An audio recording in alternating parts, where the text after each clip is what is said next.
हाँ जी guys. Please अपना camera on करेंगे प्रत्युषण प्रथम।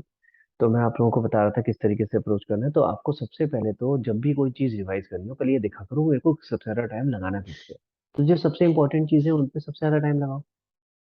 ठीक है, तो सबसे इंपॉर्टेंट चैप्टर्स आपके पार्टनरशिप के कौन से हैं? फंडामेंटल। और दूसरा है जो ये दो तीनों चैप्टर्स का ग्रुप हो गया, admission, retirement and changing PSR. These are most important chapters from weightage point of view. Clear हो गया गाइस सबको? तो आपको सबसे ज्यादा टाइम इन्हीं पे लगाना है। ठीक है, सबसे पहले इनको ढंग से करना है। और ये बड़े चैप्टर है, ये छोटे नहीं है, इनमें काफी सारी चीजें हैं। ठीक है, अब फंडामेंटल में आपको बहुत सारी चीजें समझ आ चुकी है। अगर मैं फंडामेंटल की बात करूं तो अब वो इतना बड़ा चैप्टर नहीं लगेगा जितना पहले लगता था। छोटी छोटी छोटी छोटे कॉन्सेप्ट बहुत सारे होते थे। तो अगर मैं फंडामेंटल की बात करूं तो उसमें तीन मेन कॉन्सेप्ट हैं जो तंग करते हैं। बाकी सब चीजें स्टिल इजी है, आप उसको आराम से और जल्दी जल्दी रिवाइज कर सकते हो। पर दो या तीन कॉन्सेप्ट्स ऐसे हैं जो कि स्पेसिफिकली तंग करते हैं। पहला कॉन्सेप्ट है इंटरेस्ट ऑन कैपिटल का, जो थर्ड वाला केस है जो वृंदा ने जिसका डाउट पूछा था कि अगर आपको क्लोजिंग कैपिटल गिवन है और ओपनिंग निकाल। ठीक है, वो सबसे ज्यादा कॉम्प्लिकेटेड है, सबसे ज्यादा। और अगर आपको एकदम से याद नहीं आ रहा हो या उसमें क्वेश्चंस नहीं हो रहे हो तो घबराने की जरूरत नहीं है। वो है मुश्किल भाई, मैं तो कह रहा हूँ मुश्किल है। तो उसके लिए प्रैक्टिस चाहिए। ठीक है, तो अगर वो वाला केस है क्लोजिंग कैपिटल से ओपनिंग कैपिटल निकालना है, वो आप अगर आपके गलत हो रहे हैं या आपको समझ नहीं आ रहा है, इट इज ओके, पूछो मेरे से, पूछो, देखो, समझो। ठीक है, दोबारा से देखो, दोबारा उसका वीडियो देखने की जरूरत है तो वीडियो देखो। ठीक है, अगर उसमें दिक्कतें आ रही है आपको तो उसमें घबराने की जरूरत नहीं, वो मुश्किल टॉपिक है। ठीक है, क्लियर हो गया? उस पर टाइम लगाने की भी जरूरत है, तो उस पर टाइम लगाओ। सेकंड, फंडामेंटल में ही सेकंड चीज जो मैं आपको बता रहा हूँ इंपॉर्टेंट है और अगेन मुश्किल है, वो है पास्ट एडजस्टमेंट। कुछ चीजें तो पास्ट एडजस्टमेंट में, कुछ क्वेश्चंस तो इजी होते हैं, ओमिशन और रॉन्ग वाले। अगर जैसे उसमें ये सारे चीजें इनबिल्ट हो जाती हैं कि पता चला उसके साथ में, अगर आपको याद हो, ये वाला क्वेश्चन भी आ गया कि इंटरेस्ट ऑन कैपिटल कैलकुलेट करना है और कैलकुलेट कैसे करना है क्लोजिंग कैपिटल की। तो यानी आपका पास्ट एडजस्टमेंट में इंटरेस्ट ऑन कैपिटल निकालने वाला क्वेश्चन भी आ गया और मुश्किल बन गया। समझ रहे हो? या मल्टीपल आपके मिस्टेक्स हैं। तो पास्ट एडजस्टमेंट भी एक ऐसा टॉपिक है जिसमें से 100% क्वेश्चन आएगा, 100%। लेकिन आपकी ढंग से प्रैक्टिस नहीं होती है तो इस वजह से आप गलत कराते हो। प्लीज जब आप प्रैक्टिस करोगे तो जो मैं आपको टेबल बनवाता हूँ, प्लीज उसको रफ नहीं बनाओ, उसको ढंग से बनाओ, that is your working note. अगर रफ में बनाओगे फिर मेरे से पूछोगे सर मेरा आंसर नहीं आ रहा है, मैं बिल्कुल हेल्प नहीं करता। तो प्लीज उसको ढंग से बनाओ। ठीक है, तो दो दो दो टॉपिक मैंने बता दिए, क्लोजिंग कैपिटल से ओपनिंग कैपिटल निकालने वाला जो उसमें इंटरेस्टिंग कैपिटल निकालते थर्ड केस, और दूसरा मैंने आपको बताया पास्ट एडजस्टमेंट। ये दो सबसे ज्यादा कॉम्प्लिकेटेड चीजें हैं जहां बच्चों को दिक्कत करते हैं। तीसरा एक आता है guarantee of profit. Guarantee of profit में भी नॉर्मली तो इजी है, बट होता क्या है कि आपका गारंटी में कुछ ना कुछ छोटी मोटी कॉम्प्लिकेशन डाल देते हैं। कैसे कॉम्प्लिकेशन डाल देते हैं कि गारंटी सिर्फ हम प्रॉफिट की नहीं दे रहे, प्रॉफिट प्लस इंटरेस्ट भी दे रहे हैं, ऐसे करके कुछ हो जाता है। तो फिर आपको दोनों का अमाउंट टोटल करके चेक करना पड़ता है कि हाँ भी गारंटी का अमाउंट मीट हो रहा है या कोई डेफिशिएंसी है या नहीं है। तो गारंटी के क्वेश्चंस भी वैसे तो इजी है, लेकिन कहीं कहीं जगहों पे थोड़े से दिक्कत करते हैं। क्लियर हो गया? तो फंडामेंटल में अगर मैं प्रैक्टिकली बोलूँ ना तो ये दो या तीन टॉपिक ही हैं जो आपको थोड़ी सी मुसीबत क्रिएट करते हैं। लेकिन क्योंकि ये दो तीन टॉपिक थोड़ी मुसीबत क्रिएट करते हैं, आपको लगता है पूरा फंडामेंटल बेकार। पूरा बेकार नहीं है, बाकी सब तो आसान है। सिर्फ यही दो तीन टॉपिक है जो थोड़े कॉम्प्लिकेटेड है। एक और चीज बहुत कॉमन है जो आती है, तो एक क्वेश्चन मैं आपको बता रहा हूँ, एक क्वेश्चन आपका इंटरेस्ट ऑन कैपिटल का पक्का आएगा और 99% यही आएगा क्लोजिंग से ओपनिंग का। ठीक है, देख लेना, 99% यही आएगा। और एक क्वेश्चन आपका इंटरेस्ट ऑन ड्राइंग का पक्का आएगा। और इसमें भी एक बच्चे गड़बड़ करते हैं, इंटरेस्ट ऑन ड्राइंग में आपको जो टेबल दे रखी है याद करने के लिए वो याद ही नहीं करके जाते। शॉर्टकट का शॉर्टकट याद आ रहा है तो भैया उसको ढंग से याद कर लो, और ढंग से याद करके उसका फॉर्मूला आपको याद रहना चाहिए। मैंने आपको सिखाया, पहले फॉर्मूला लिखा करो, total drawing into average period, sorry into rate upon 100 into average period upon 12।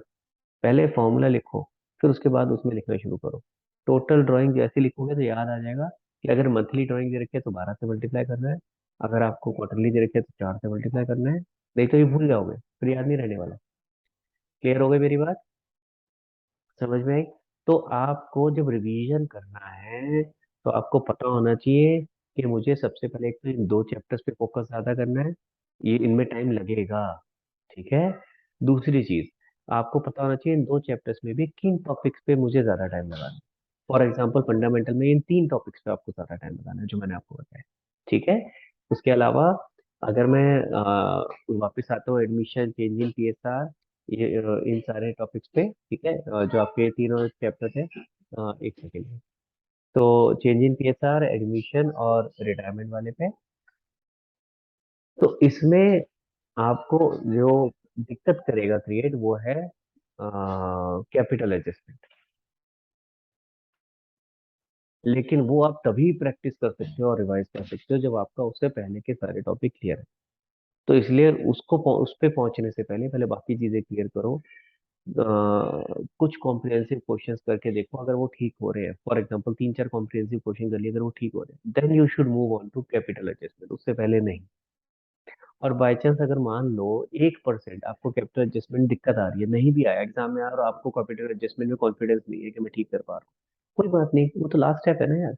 अगर मान लो 6 मार्क्स का क्वेश्चन आया तो आखिरी का स्टेप गलत होगा ना, बाकी सारा तो सही होगा, तो उसके मार्क्स तो मिलेंगे। तो ये मत सोच के आना कि यार ये तो आता ही नहीं मुझे, मैं छोड़ देता हूँ, नहीं, ऐसे नहीं करना।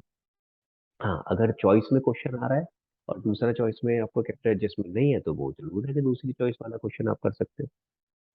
समझ आ गई मेरी बात? क्लियर हो गया? तो आपका फोकस होना चाहिए कि मुझे जिनकी वेटेज ज्यादा है उस पर ज्यादा फोकस करो। अब फॉर एग्जांपल एक और चीज, गुडविल। अब गुडविल वाला चैप्टर की वेटेज नहीं है भाई ज्यादा, वो बहुत छोटा सा चैप्टर है और उसमें से ज्यादा कुछ नहीं है। तो उस पे आपको अननेसेसरी बहुत ज्यादा टाइम नहीं लगाना चाहिए। पता चला सर मैं 2 दिन हो गए गुडविल ही करे जा रहा हूँ, अरे वो इतना टाइम देने वाली क्या नाम है, क्या चैप्टर ही नहीं है। तो आपको इतना टाइम लगाना ही नहीं है उसपे, और गुडविल में भी आपको मेन टाइम किस पे लगाना है, वो जो एडजस्टमेंट है, जो एडजस्टमेंट सिखाई है गुडविल में, मेन वो है। बस एडजस्टमेंट आपको ढंग से समझनी है, बाकी तो बहुत ईजी है। तो फोकस किस पे करो, एडजस्टमेंट्स में, कि अगर एडजस्टमेंट में क्या प्लस माइनस करना है, जो एडजस्टेड प्रॉफिट निकालने के लिए हम करते हैं। क्लियर हो गया? ठीक है। अब आते हैं इसके बाद, तो गुडविल पे ज्यादा टाइम नहीं लगाना है। फिर एक चैप्टर था आपका डेथ, डेथ पे भी ज्यादा टाइम नहीं लगाना है। एक क्वेश्चन पक्का आएगा डेथ में से, क्वेश्चन पक्का आएगा। लेकिन डेथ में अगर आपने देखा ज्यादा कोई कॉम्प्लिकेशन है नहीं, उसमें मेन प्रॉफिट निकालने में दिक्कत आती है। तो आपको जो टाइम लगाना है वो कहाँ लगाना होगा, प्रॉफिट निकालने में, कि प्रॉफिट कैसे कैलकुलेट करते हैं, उसके बड़े सारे अलग अलग सिनेरियोज बन सकते हैं, वहां दिक्कत होती है, वहां गलतियां होती है। ठीक है। और उसके अलावा एक अकाउंट बनाना जरूर सीख लेना। अकाउंट है ना आपके आपके कोर्स में, आई गेस इस बार तो है, लास्ट टाइम नहीं था। तो अकाउंट बनाना जरूर सीख लेना कि डायरेक्टली अगर जिस पार्टनर की डेथ हुई है उसको अकाउंट बनाना है तो उसमें कैसे वैल्यूज लेके जाना है, क्योंकि उसमें फिर कैलकुलेशन में गड़बड़ हो जाती है जब आप अकाउंट बनाते हो। याद करो मैंने ये पॉइंट बताया था, जब आप retirement, admission, change in PSR करते हो तो तीनों पार्टनर्स का अकाउंट बन रहा है एक साथ। तो फॉर एग्जाम्पल अगर एक्यूमुलेटेड प्रॉफिट है तो वो तीनों में डिवाइड करोगे, दिख रहा है, तीनों का अकाउंट है तो तीनों ही करोगे। लेकिन अगर एक ही अकाउंट बना रहे हो तो गलती क्या करते हैं, पूरा का पूरा उठा के उसी में ले जाते हैं। तो हमें याद रखना है कि सिर्फ उसी का शेयर लेके जाना है। तो डेथ में, अगेन डेथ में बहुत ज्यादा टाइम नहीं लगना चाहिए। हाँ, लेकिन क्वेश्चन एक पक्का आएगा, 100%। अब वो क्वेश्चन आपका कॉम्प्रिहेंसिव टाइप भी हो सकता है कि आपको कैपिटल अकाउंट बनाने को आ जाए, या वो क्वेश्चन ऐसा भी हो सकता है कि जनरल एंट्री के लिए आ जाए। ठीक है। कैलकुलेशन तो आपके सिमिलर ही रहेंगे। फिर आपका बचा डिसोल्यूशन। डिसोल्यूशन को आई वुड सजेस्ट आप आखिरी में करना। और याद रखना जब भी रिवाइज करो, मैंने आपको सबसे पहली चीज बताई थी कि डिसोल्यूशन सबसे डिफरेंट चैप्टर है, सबसे अलग है। बाकी पीछे जो कॉन्सेप्ट सारे करे थे वो उनसे बिल्कुल अलग है। तो जैसे ही वो रिवाइज करने बैठो तो सबसे पहले उसके सारे कॉन्सेप्ट दोबारा रिवाइज करना कि इसमें क्या बताया था सर ने। और जब मैं ये क्वेश्चन करूंगा तो मुझे वो पुराने दूसरे चैप्टर्स के कॉन्सेप्ट इसमें नहीं लगाने, क्योंकि डिसोल्यूशन के कॉन्सेप्ट बिल्कुल डिफरेंट चलते हैं। क्लियर हो गया? समझ आ गई मेरी बात? ठीक है। So this is how you should approach, कि आपको पता होना चाहिए कि हाँ किस किन टॉपिक्स पे और किन चैप्टर्स पे मुझे ज्यादा टाइम लगा। परीक्षा, अच्छा पूछो बेटा क्या कह रहे हो? सर मुझे रेजोल्यूशन का डाउट हो रहा है कि मुझे कितना आता नहीं आता, सबसे हाँ, पहले कर लूँ मुझे मुझे लास्ट में जब। आप पहले भी कर सकते हो उसको, ऐसा कुछ नहीं है कि आखिरी में करना है। ठीक है, see at the end of the day it would depend upon person to person कि उसको किन चैप्टर्स में किसमें ज्यादा कॉन्फिडेंस है, किसमें ज्यादा डाउट है।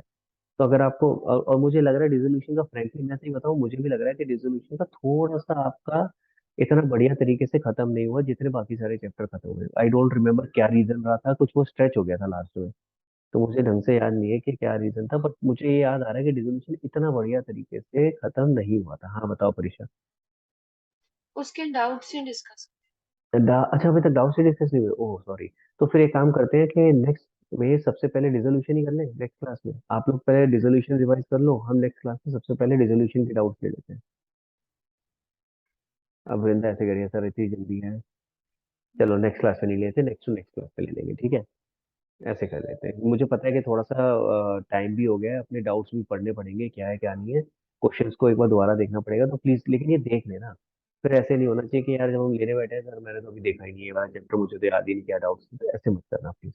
एक बार इसको रिवाइज कर लो, अपने क्वेश्चंस को रिविजिट करो, आपने क्या करा था, क्या डाउट्स थे। आई एम सॉरी आई ये रह गया, तभी मेरे को याद है डिसोल्यूशन में कुछ गड़बड़ हुई थी, हम इश्यू शेयर पे चले गए थे, हमने डिसोल्यूशन थोड़ा सा गड़बड़ कर दिया था, इस बार इतने बढ़िया तरीके से नहीं हुआ। चैप्टर आसान है लेकिन एक बार रिवाइज करेंगे तो आई होप कि बेटर हो जाए आपके लिए। ठीक है। हाँ समीक्षा पूछो। सर हमारी टीचर कह रही मेमोरेंडम नहीं आ रहा, तो नहीं करे ना बोर्ड्स के लिए। मत करो, पर मुझे बता तूने करके देखा क्या? मेमोरेंडम वाले क्वेश्चन? हाँ आपने कराया था तब किया था। तो करा था ना, तो उसमें है ही क्या, तो फिर टेंशन क्यों लेनी उसकी। मेमोरेंडम में मैं बताया था है क्या यार, पता है प्रॉब्लम क्या होता है, हमारे दिमाग में एक वो बन जाता है, वो भी ये नहीं आ रहा है हम इसको नहीं करें। अरे एक क्वेश्चन करके देख लिया, समझ आ गया बहुत है। मैं ये नहीं कह रहा कि उसके ऊपर ज्यादा आपको प्रैक्टिस करने की जरूरत है, पर पता होना चाहिए कि अगर बाई चांस कल को आ गया तो फिर ये ह्यू एंड क्राई नहीं होना चाहिए कि हाँ ये क्यों आ गया, तो इसमें ऐसा कुछ है नहीं, इसीलिए। और बताओ समीक्षा। सर आप आंसर शीट कब तक भेजोगे? अरे यार आंसर शीट में ना वो प्रॉब्लम ही हो रहा है, मेरा लैपटॉप मैंने आपको बताया ना दिक्कत कर रहा है, ऊपर पुराने वाला, तो I am trying to resolve that. यार करता हूँ उसको, मैं एक बार दोबारा मैसेज डाल दे परीक्षा, सॉरी मैं तेरे बार बार मैसेज मांगता हूँ ये वाला, पर एक बार डाल दे यार ये दोबारा से, मैं तेरा अभी मैसेज रीड किया था वो रीड हो गया दोबारा से। तो एक बार दोबारा मैसेज डाल दे एंड आई ट्राई कि यार मैं ये करता हूँ, वो भेजता हूँ, ठीक है। आज ही कोशिश करता हूँ किसी तरह रिजॉल्व हो जाए। और बताओ अरुणिमा, बताओ बेटा क्या कह रहे हो। सर मैम ने वेटेज तो नहीं दिया चैप्टर वाइज, पर उन्होंने ये बताया कि 21 वन मार्कर्स आएंगे, मतलब 21। तो फिर वो कैसे करना है chapter wise? Okay, one markers कैसे करने हैं, वन मार्कर करने के दो तीन तरीके हैं।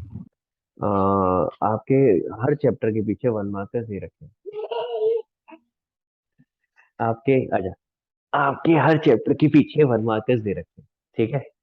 तो जब आप अपना कोई भी चैप्टर देखोगे उसमें जो आपका पेपर, सॉरी जो आपके क्वेश्चंस दे रखे हैं ना पीछे, तो उसमें शॉर्ट आंसर टाइप क्वेश्चंस, हाँ चलो बाय बाय, तो उसमें तो उसके अंदर पीछे ना आपको शॉर्ट आंसर टाइप क्वेश्चन दे रखे हैं, ठीक है, जिसके अंदर वन मार्कर्स है। कहाँ चले गए, किसने क्वेश्चन पूछा था, हाँ अरुणिमा। तो आप वहां से कर सकते हो, और अगर आपको उसके अलावा और भी चाहिए तो मुझे बताएगा, मेरे पास पूरी बुकलेट पड़ी है वन मार्कर्स की, मैं आपको भेज दूंगा, ठीक है। और बताओ। बस परीक्षा, और वृंदा, और आई थिंक एक और कौन, अरुणिमा, आप तीनों का पेपर है 12 तारीख को, और किसी का भी है, समीक्षा का भी है क्या? हाँ, तो आप चारों का पेपर 12 तारीख को है। तो भाई ऑब्वियसली 12 तारीख को पेपर है, तो उससे पहले पेपर दे के थोड़ा प्रैक्टिस भी करना है, ठीक है ना। तो एटलीस्ट आप लोगों का तो एक पेपर रख ही लेंगे हम लोग। क्या है, 12 तारीख को है ना, तो नेक्स्ट वीक में एक पेपर रखते हैं, ठीक है। आज 29 तारीख है, तो लेट्स एटलीस्ट मैं चाह रहा हूँ कपल ऑफ आप पेपर दे दो बिफोर योर एग्जाम, 12 तारीख से पहले, और मैं बाकी लोगों को भी लूंगा क्योंकि अभी है टाइम, सफिशियंट टाइम है। तो नेक्स्ट वीक में मैं डेट आपको अगली क्लास में बताता हूँ, और नेक्स्ट वीक में लेते हैं, ठीक है। तो नेक्स्ट वीक तक थोड़ा सा कोशिश करते हैं कि हम अपना जो भी रिवाइज है वो रिवीजन है वो ढंग से करें, ठीक है। आई एम नॉट श्योर कि कितना हो पाएगा अभी, कैसे होगा, बट लेट्स सी, एटलीस्ट कुछ तो पेपर मैं चाहूंगा कि ले लूँ आप लोग, ठीक है, ताकि एक बार आइडिया हो जाए कि कहाँ आप गलतियां कर रहे हो, आपको थोड़ा सा सेंस मिल जाएगा। तो परीक्षा एक परीक्षा की जगह समीक्षा, समीक्षा आप एक मेरे को मैसेज कर दो के आप लिखो पार्टनरशिप, फुल पार्टनरशिप पेपर, ऐसे लिखो ताकि मुझे याद रहे कि पेपर का भी आपका फुल लिखना है कैसे। पार्टनरशिप। Full partnership paper. हाँ तरीशा पूछो बेटा, मेरे को लगा था जल्दी क्लास खत्म कर दूंगा, आगे सर लिख मेरा देंगे। को है। हाँ, क्या कह रही है तरीशा? 14 को हाफ ईयरली। 14th को हाफ ईयरली है। हाँ तो ठीक है, 12 14 एक ही आसपास ही है, कोई दिक्कत नहीं है, करते हैं इसको। ठीक है, ठीक है भाई, चलो थैंक यू सो मच, मैं क्लोज करता हूँ, फिर नेक्स्ट क्लास में डिस्कस करेंगे। हाँ चलो, बाय गाइस, बाय एवरीवन।